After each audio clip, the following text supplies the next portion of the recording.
I'm Isaac, 29 years old, and for the past 6 years, I've been the so-called responsible one in my family. You know, the guy who always shows up, pays his share, covers the difference when someone else forgets their wallet. The one everyone turns to when they need help moving, when they need a ride to the airport, or when rent's due and they're just a little short. I never really minded.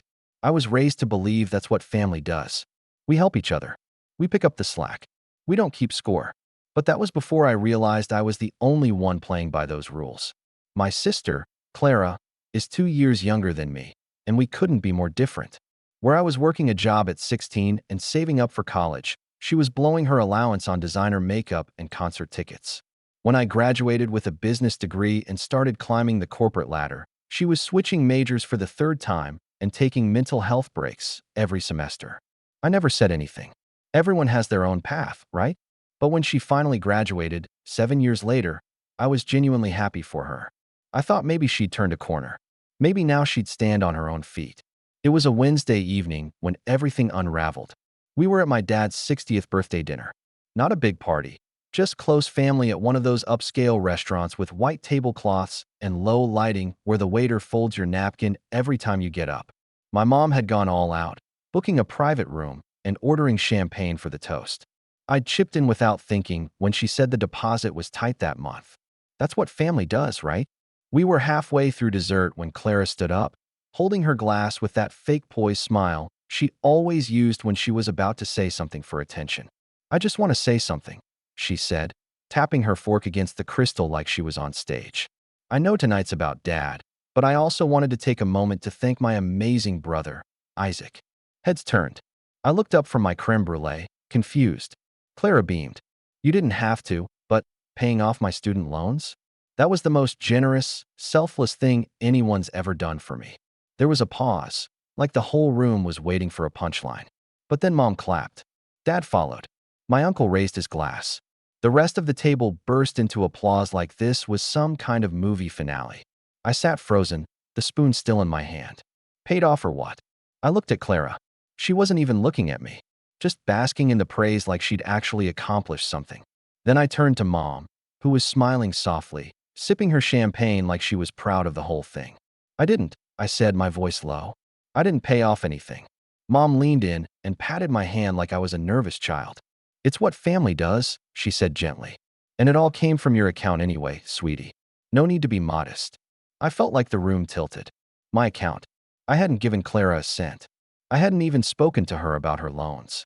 I reached for my phone, pulled up my banking app, and started scrolling. There it was, a transfer marked tuition consolidation from one of my secondary savings accounts. Quiet. Clean. No notification because I had that account turned off for alerts. 5 digits. Gone. I stared at the screen, the numbers swimming. That account was for a down payment. I'd been saving for years. Quietly. Steadily. It wasn't even connected to my main card. Only one person had access to it besides me, my mother. I gave her that information when she was managing some estate stuff years ago, and I never thought twice about it.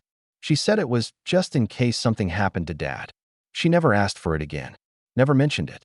I trusted her. I put my phone down and looked back at her. She was still smiling, sipping champagne, acting like everything was perfectly normal. Like draining my savings was some kind of unspoken family tradition. Clara sat down and winked at me like I was supposed to be flattered. I didn't say anything. Not that night. I excused myself before the cake. Told them I had an early meeting and left without dessert. My hands were shaking on the steering wheel the whole drive home. I wasn't angry yet. Just stunned. Like I was watching someone else's life fall apart through a window. I didn't sleep that night. I kept running through it over and over. The transfers, the timing, the smug look on Clara's face. She knew it wasn't hers. She knew it wasn't a gift. And Mom, she thought I'd just accept it. Like it was expected. Like I owed it to them. I opened my emails. Searched through the automated confirmations. There it was, a signed authorization form attached to an old message, months back. I had missed it. It wasn't even from Clara. It was from my mom's email address. The signature line had been copy-pasted, the kind of forgery that wouldn't hold up in court but looked passable at a glance.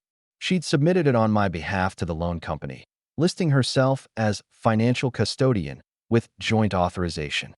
I sat there for hours, the rage building quietly, like steam behind a locked valve. This wasn't just about the money anymore. This was about control. About how they thought they could keep taking from me because I wouldn't say no. Because I never had. And that's when I realized they counted on that.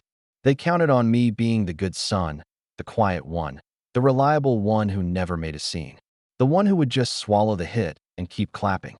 But that night, something in me cracked. I didn't yell. I didn't confront anyone. I didn't send an angry text or demand the money back. I just made one phone call. One call that would set everything in motion, slow, quiet, and devastating. And I didn't even need to raise my voice. It started with a conversation I'd been avoiding for years. The voice on the other end answered on the third ring. Isaac, wow, it's been a long time. What can I do for you? I took a deep breath. Hey, Alan, you still do forensic audits for private accounts? There was a pause, then a low chuckle. Still and always.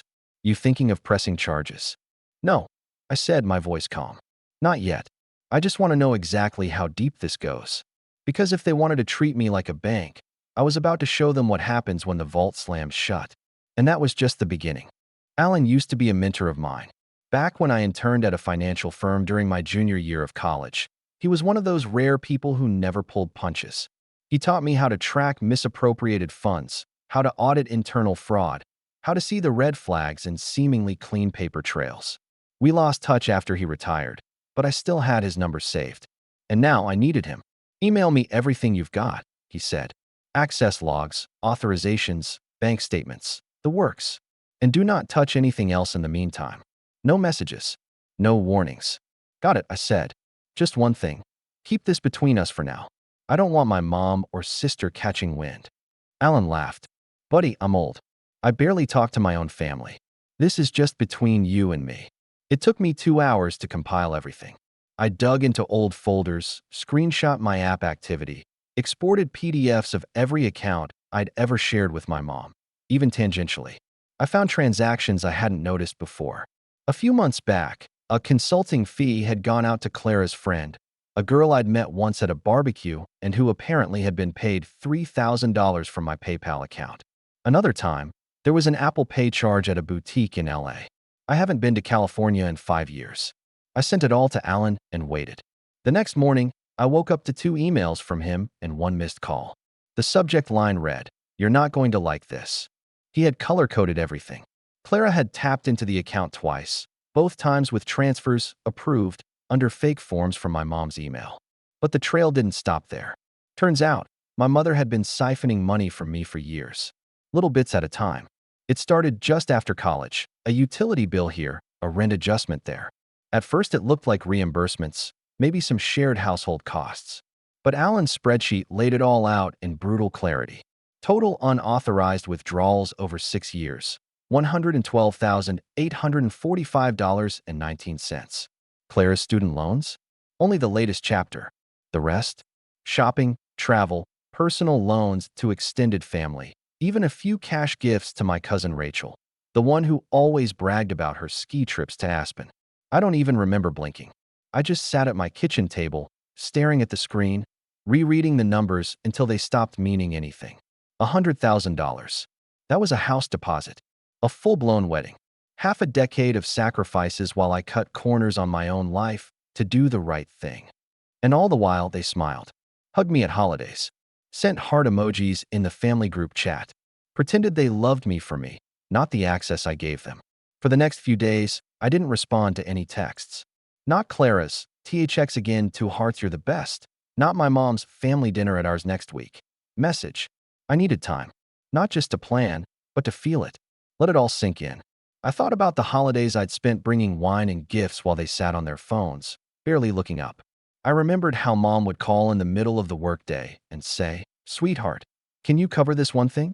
Just until Friday, and I'd do it without question, because I trusted her. I thought about the night I skipped my own birthday dinner because Clara had a huge mental health setback, and Mom said I shouldn't rub my success in her face. I ordered takeout that night, sat alone watching reruns while they toasted her at some trendy fusion place downtown. My mind kept looping back to one thing. They never even asked. They just took. That's when the numbness gave way to something sharper. I called Alan again. "Can you do me one more favor?" I asked. "Anything," he said. I want to know how many of those transactions were linked to family members. Every one of them. Friends too. Anyone connected. He exhaled. You're looking to make a list? No, I said. I'm building a case. There was a beat of silence. Understood. I didn't go nuclear right away. That's the thing about real revenge, the slow kind, the quiet kind. You have to be patient. Precise. So I smiled when Clara texted me about brunch plans. I gave a thumbs up when Mom asked if I could take a look at Dad's investment portfolio next week. I kept everything surface level. No coldness. No clues. Just the good son, as always. But behind the scenes, I was laying the groundwork. First, I met with my bank's fraud department and began the formal process of challenging the withdrawals. The documents Alan gave me were more than enough to trigger an investigation. Then I filed a police report, not to press charges, yet, but to create a paper trail. Next came the estate attorney. I'd never asked about the trust fund my grandparents left, the one Mom managed until we were all grown. Turns out, that trust was drained 2 years ago. Guess where the withdrawals led? Alan found every single wire. Then came the call to Clara's loan company. Hi, this is Isaac Thorne. I'm the primary financial contact listed under account 4731. I need to confirm a few details regarding the payment source. The woman on the line hesitated. Sorry, are you requesting information on a loan in someone else's name? I'm listed as the payer, I replied smoothly. And I have documents showing that my name was used without permission. So I'm going to need full access to every email and phone call tied to this account. It took some back and forth, but eventually, they cracked. And what they told me made my blood run cold. My mother had impersonated me, used an old copy of my ID and some saved digital signature to authorize everything. She even recorded a voice message once, using an AI voice filter to spoof my approval. It was all there, in the logs. That was the final straw. I stood in my apartment, staring at the pile of paperwork and screenshots, and for the first time in years, I didn't feel like a victim. I felt in control. I wasn't going to yell. I wasn't going to storm into the house and demand apologies. That's not what they feared. What they feared was losing access. To my money. To my name. To the part of me they could take without consequence. So I picked up my phone. No emotion. No hesitation. I dialed one more number. Someone who owed me a favor from my consulting days. Yeah, came the voice on the other end. I have a file I need circulated, I said. Background checks, financial history, you know the drill. Whose name? Clara Thorne, I said. And while you're at it, add Marjorie Thorne too. The line was silent for a beat. Got it. This just professional or? It's personal, I said. But make it look professional. I hung up. Then, I got dressed. I had a meeting to attend, one I set up days ago under a different pretense. Mom had invited me to a small family catch-up at her place that evening. Just casual, she said. She'd even make my favorite, roasted lamb with rosemary. I told her I wouldn't miss it for the world. I already knew exactly where I'd sit at that dinner, and exactly what I'd say when they passed the wine. Because that night, I wouldn't be the bank. I'd be the reckoning, and they wouldn't even see it coming. The sun was just beginning to dip when I pulled into the driveway. My parents' house looked exactly as it always had. Manicured lawn, ivy growing over the porch pillars, the scent of rosemary and thyme wafting from the kitchen window. It was the kind of place that whispered comfort and tradition, the kind of house people drove past and assumed must belong to a tight-knit, happy family. From the outside, at least. I sat in my car for a minute, letting the engine idle, watching shadows crawl across the white fence my father painted every spring. My hands rested on the steering wheel, steady now. The adrenaline was gone, replaced by something heavier. Not doubt, no, but a kind of grief, maybe. Grief for the illusion. For the years I thought I was part of something real. For the family I thought I had. Then I killed the engine, grabbed the bottle of wine I'd brought, an expensive Burlo I knew Clara wouldn't recognize, and walked up to the front door. Before I could knock, it opened. There he is, my mom said, arms spread like I was a war hero returning from battle. Right on time, sweetie. She kissed my cheek, took the bottle without looking at it, and ushered me in. Dad was setting the table. Clara was already sitting on the couch, scrolling on her phone with a glass of wine in hand, her legs curled up like she owned the place. She looked up, gave me a lazy smile. Look at you, finally wearing a blazer. Hot date later. I ignored her and walked over to shake Dad's hand. His grip was firm, his eyes warm. If he knew anything, he didn't show it. Dinner was already plated. Rosemary lamb, garlic potatoes, and roasted carrots, just like she promised. The same meal she used to make when we'd get report cards as kids. Back then, it was a reward. Tonight, it felt like a bribe. We made it through small talk. Dad asked about work. I told him the usual, business was steady, client list growing. Clara jumped in to complain about her toxic boss, some startup guy who didn't appreciate how much she contributed even though, from what I could tell, she spent half her day on TikTok. Mom chimed in with compliments, smiling like she was the proud matriarch of 2 golden children. I let it all wash over me. I let them feel comfortable. After dessert, some kind of berry tart I didn't touch, Mom poured tea and said, "I'm so glad we could all sit down like this. No tension, no drama, just family." I raised my cup to my lips and smiled. Then I said, casually, "Oh, by the way, Clara, your employer's going to get a background check request sometime this week." The room stilled. Clara blinked. "What?" "I had a few people run some checks," I said, setting my cup down gently. "Nothing invasive. Just a standard financial integrity report. Employer records, education history, credit behavior, signatures on past loan documentation, that sort of thing." She looked at me like I'd slapped her. "Why would you do that?" I turned to my mother, who had gone pale. "You know, Mom," I said softly. "I found that loan form you submitted under my name. The one with the forged signature. That was impressive. You even backdated it." Her hands shook slightly as she reached for her tea. "Isaac, you took over 100,000 from me," I said, the words cold but calm. "Without my consent. You drained my savings. You impersonated me. You lied to a financial institution." "I was just trying to help your sister," she said quickly, a tremble in her voice now. "She was drowning. It was just one account, and you weren't using it." I laughed, quiet and sharp. "It wasn't yours to touch." Clara set her glass down a little too hard. "Okay, this is getting insane. Are you seriously threatening me at dinner?" "No," I said.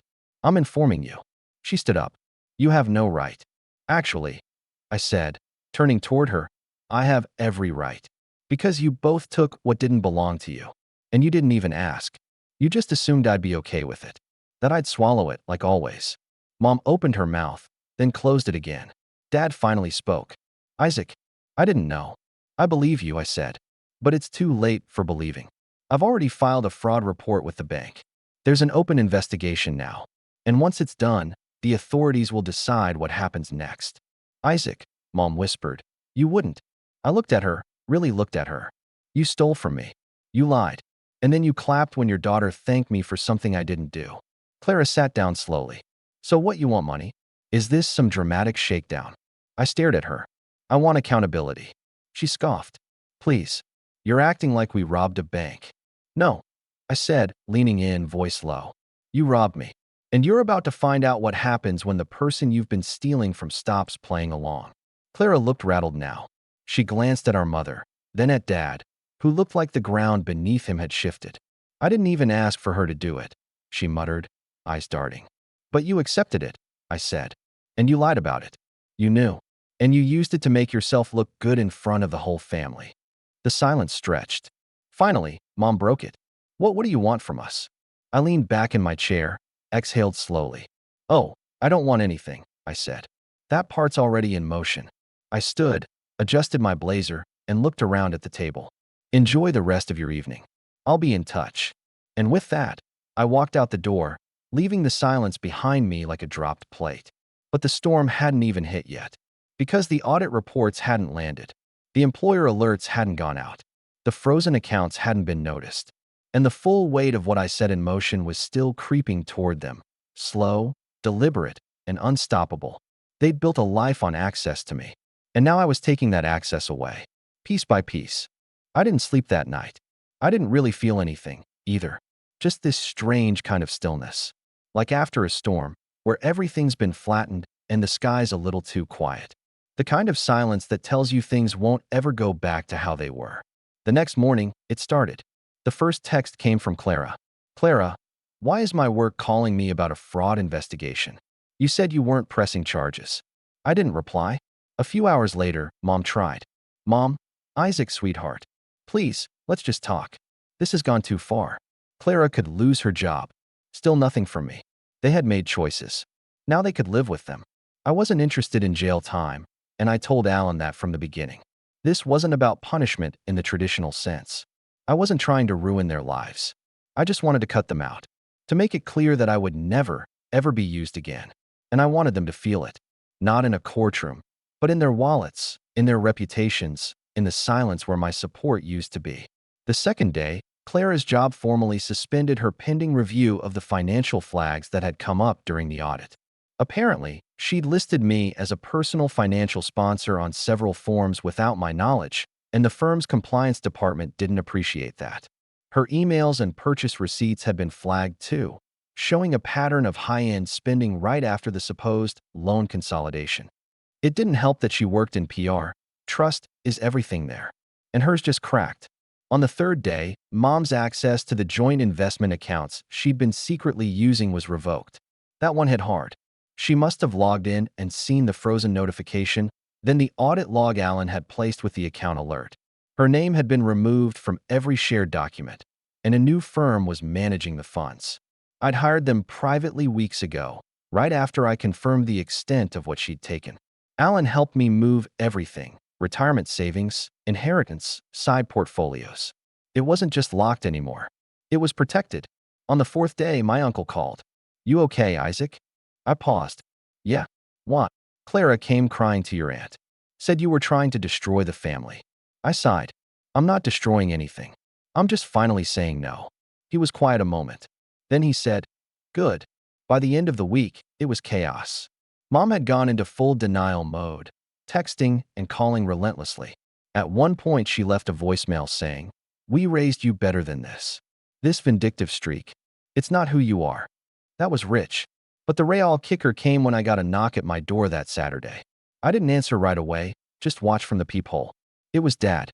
He looked older than I remembered, like the past week had wrung something out of him. I opened the door a crack. "Hey," he said quietly. "Can I come in?" I stepped aside. He didn't sit, just stood there in my living room, holding his hat like he didn't know what to do with his hands. After a minute, he said, "Your mom's been crying every night." I nodded. "She stole from me." He nodded too. "I know." That surprised me. "She admitted it yesterday," he said. "All of it." At first she tried to spin it.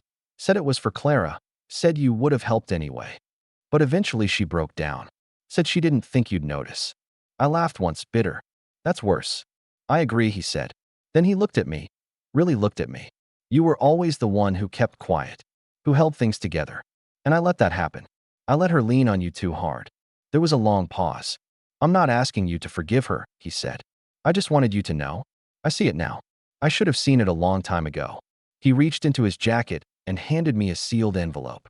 "It's from Grandpa's trust," he said. "The real one. The one she never touched." I took it, fingers suddenly feeling numb. "It's yours now," he said. "And if you want, I'd like to keep seeing you. Just me. No pressure." I didn't answer right away. Then I said, "All right." He left a few minutes later. No guilt trips. No please. Just a quiet nod at the door. Inside the envelope was a final check from my grandfather's untouched reserve account. A number I didn't expect. Enough to make up for almost everything my mother had stolen. Almost. But it wasn't about the money anymore. It was about knowing I was done. In the days that followed, Clara lost her job. She posted something vague and passive-aggressive on social media about betrayal by those you trust. But she never named me. She couldn't. Because if she did, the full truth would come out, and she knew that truth could bury her. Mom tried to host another family dinner a month later. I got the invite via text. "Let's just move forward, sweetheart. No need to dwell." I never replied. Instead, I booked a trip to Santorini. I had never traveled alone before. Always too busy. Always helping someone else. But now, I was free. I stood on a cliff overlooking the blue water, the sun setting behind white domes and stone walls, and I felt lighter than I had in years. No more handouts. No more quiet sacrifices. No more applause I didn't earn for things I didn't do. They taught me what family was supposed to mean. Then they showed me what it really meant to them. And in the end, I learned what it meant to choose myself. That was the last time I ever saw Clara or Mom. Dad still sends me postcards sometimes. And me? I sleep soundly. Because for the first time, everything is truly mine.